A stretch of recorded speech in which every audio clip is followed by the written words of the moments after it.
Jadi ini memang terjadi disparitas, terjadi kesenjangan antara masyarakat yang masih senang dan kerasan menggunakan ekonomi konvensional, baik dari perbankan maupun transaksinya, maupun kalau dibandingkan dengan ekonomi syariah. Nah, mengapa? Nah, ini mengapa itu kalau boleh saya simbolkan itu paling tidak ada 3 yang mempengaruhi. Yang pertama adalah menyangkut sistem perbankan syariah dan juga mulai dikenalkan sistem SBSN ya, surat berharga syariah nasional itu kan baru sekitar 6 tahun yang lalu. Sedangkan di negara-negara mana Timur Tengah juga akhirnya diikuti oleh Malaysia, itu sudah jauh lebih dulu. Sehingga dengan demikian membangun sistem, memperkenalkan syariah sebagai sistem ekonomi yang paralel, yang sejalan dengan yang berjalan bersama dengan ekonomi makro itu ya masih kedodoran. Ini yang pertama. Ya, terlambatlah. Yang kedua adalah menyangkut endorse atau dorongan dari pemerintah sendiri, baik melalui Bank Indonesia maupun oleh OJK sebagai regulator yang menyangkut tentang sistem keuangan kita juga baru memulai. Ya, OJK sendiri kan baru memulai sekitar 4 tahun yang lalu, 3-4 tahun yang lalu, yang dia mempunyai kewenangan untuk melakukan pengaturan dan pengawasan di dunia perbankan dan industri keuangan non bank pada umumnya itu. Jadi dari segi regulator dan pemerintah memang agak terlambat. Nah, yang ketiga, menurut pandangan saya, masyarakat sendiri dalam konteks kesadaran bahwa menggunakan ekonomi syariah sebagai transaksi dan kehidupannya itu juga belum menjadi gerakan massal. Nah, ekonomi syariah itu baik perbankannya maupun industri keuangan non bank yang lainnya itu dianggap belum mempunyai nilai competitiveness yang tinggi. The degree of competitiveness, jadi derajat kompetisinya itu sangat rendah kalau dibandingkan dengan dengan perbankan yang konvensional, sehingga nilai plusnya itu tidak ada. Nah, dari 3 hal tadi, maka yang perlu dilakukan dari 3 hal masalah yang menyebabkan kurang bergairah itu, menurut saya yang pertama harus dihitung dulu berapa sih potensi ekonomi umat Islam di Indonesia. Ini bisa dilihat dari 2. Yang pertama, jumlah penduduk di Indonesia itu boleh dikatakan 87% umat Islam satu sisi, dan di sisi yang lain dia pasti juga melakukan transaksi-transaksi syariah dalam konteks kewajibannya, apakah membayar zakat mal, zakat fitrah, sedekah, infak dan sebagainya. Nah, kalau praktek syariah yang itu menjadi kewajiban semua umat Islam dilakukan dengan menggunakan sistem syariah, maka itu juga bisa dilihat sebagai potensi ekonomi yang sangat luar biasa. Ini, jadi menurut saya ini yang pertama dihitung dulu. Nah, kalau sudah ketemu angka, dan saya yakin tidak kurang 20 triliun kekuatan ekonomi dalam konteks zakat dan sebagainya, itu bisa diperoleh setiap tahunnya. Zakat saja 20. Ya, itu dari zakat saja. Dari disinilah itu potensi ekonomi yang bisa menggerakkan roda ekonomi di tingkat grassroots yang menyangkut kepentingan umat Islam. Nah, itu yang pertama.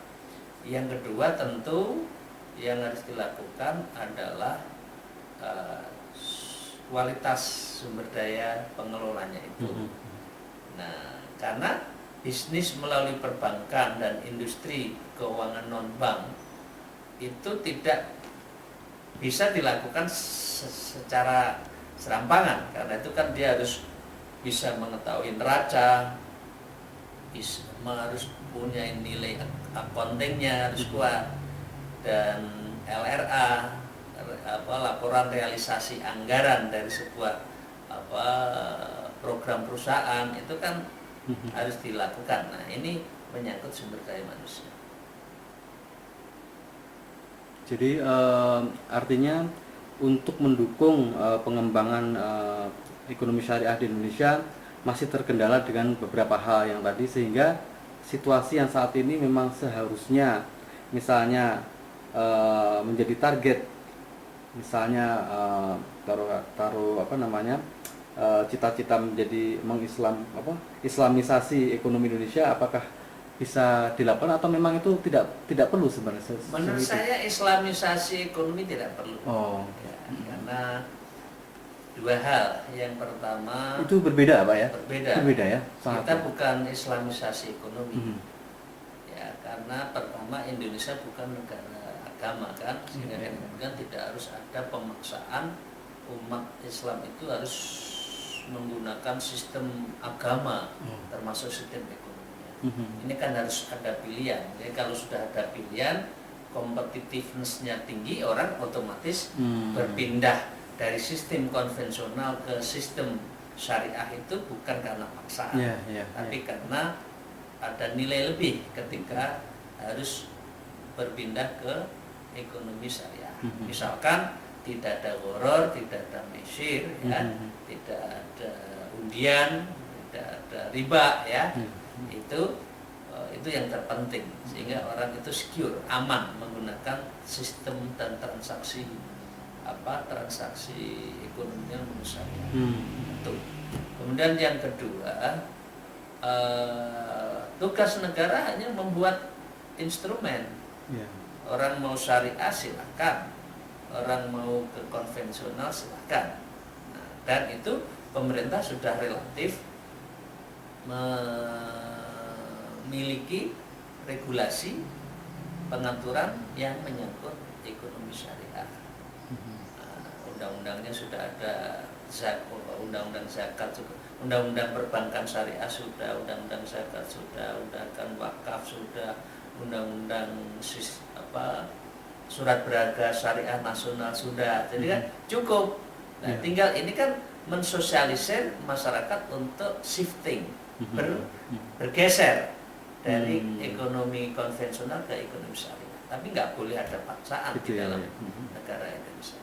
Walaupun iklan begitu gencar secara persuasif, itu bukan hal yang sifatnya pemaksaan ya, artinya hanya sebagai bagian daripada menarik peminat di umat muslim saja ya. Ya, kalau orang akhirnya tertarik, yang menggunakan ekonomi syariah kan tidak harus umat Islam.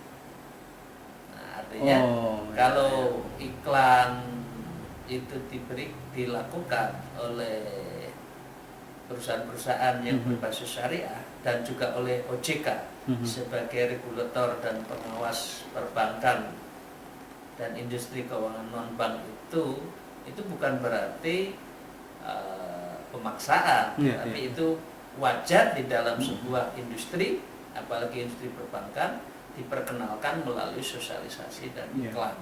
Jadi ini sekali lagi bukan pemaksaan. Tadi disebut bagaimana besarnya kegiatan berzakat di umat muslim sampai senilai 20 triliun. Ada beberapa kegiatan misalnya seperti haji, umroh. Bagaimana ekonomi syariah memandang itu di kegiatan di haji dan umroh itu sebagai sebuah pasar? Ya, ini pertanyaan yang sangat menarik ya. Di Indonesia hari ini orang berangkat haji di beberapa negara, beberapa daerah itu sudah harus masa tunggunya itu di atas 15 tahun. 15 tahun ya. 15 tahun sampai ada yang 8. Jawa Timur itu sudah 18 tahun ya. Sehingga dengan demikian potensi haji umroh dalam konteks mempercepat ekonomi syariah itu sangat strategis. Nah, hitungan dari Kementerian Agama ya dan laporan dari perbankan yang menyangkut setoran haji itu uang yang terkumpul tidak kurang dari 60 triliun uang yang ngendap Ya, yang ngendap ya. yang ngendap yang orang harus membayar ONH setoran awal itu sekitar 60 triliun. Nah, 60 triliun itu kalau di engine atau dijadikan mesin untuk menggerakkan ekonomi umat Islam kan sangat luar biasa. Ya. Untungnya kebijakan dari pemerintah sekarang ini umroh, ya, haji, khususnya haji ya. Ini saya yakin sebaiknya umroh juga. Kalau haji itu orang setor kan sekarang ke perbankan syariah. Jadi kalau mandiri ya yang mandirinya yang syariah. Begitu juga yang Bank Mega yang Bank Mega syariah. Atau kalau ke bank daerah ya bank pembangunan daerah juga yang syariah. Ini kebijakan yang pas karena ini kegiatan keagamaan, maka transaksinya sebaiknya juga menggunakan perbankan syariah. Di dalam ekonomi syariah melihat populasi masyarakat muslim di Indonesia begitu besarnya, apakah memungkinkan dengan mekanisme syariah ini bisa lebih banyak lagi berkembang pasar umroh sendiri atau haji itu sendiri yang selama ini dibatasi sampai kemudian kita harus menunggu 18 tahun ya tadi ya. Tapi kan itu masih hanya sebagian kecil saja ya, dari sebagian sekian persen saja dari peminat haji dan umroh di seluruh Indonesia.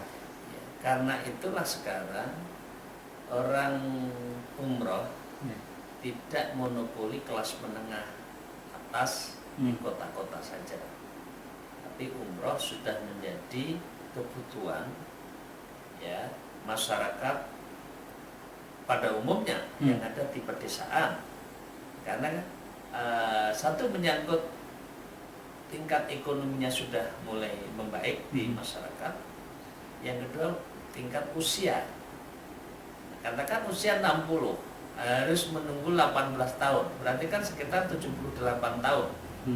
Nah, dalam untuk mengisi masa tunggu sampai 18 tahun itu banyak masyarakat yang lebih baik umroh dulu. Nah, ini yang saya katakan potensi umroh dalam konteks mengkapitalisasi ekonomi umat Islam itu sangat tinggi juga. Ya. Jadi kalau kita ke bandara tidak ada setiap hari yang tanpa pergi ke umroh. Jadi semua di Terminal 2 itu sudah penuh orang yang mau umroh.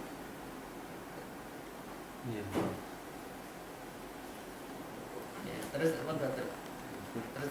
Jadi tadi bicara umroh, bicara haji, terus kemudian zakat memang sangat besar potensinya. Begitu pula pasar yang memang sudah dikelola dengan dalam ekonomi syariah. Kira-kira apa saja yang akan menjadi target ke depan, Pak? Selain tadi ada zakat, ada kemudian di haji sendiri mungkin atau umroh sendiri. Masyarakat kita menuju ke sana misalnya membutuhkan perangkat-perangkat yang memang tidak lepas dari masalah halal misalnya.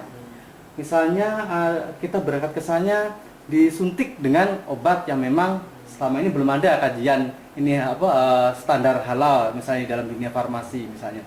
Hal yang seperti itu apakah tidak akan menjadi target ke depan untuk masyarakat muslim sendiri? Sekarang gini, saya kembali lagi ke pertanyaan pertama. Jadi uang tunggu umroh itu, haji itu kan tidak kurang dari 60 triliun yang sekarang. Itu pun kalau dibatasi, kalau tidak dibatasi orang itu ingin haji itu berapapun akan bayar, sehingga kan ini tingkat masa tunggunya tinggi, maka uang yang ngendon, yang ngendap, yang itu ya bahasa Jawanya itu mubazir ya, itu sekitar bisa sampai 100 triliun dalam satu momen, satu sisi ya.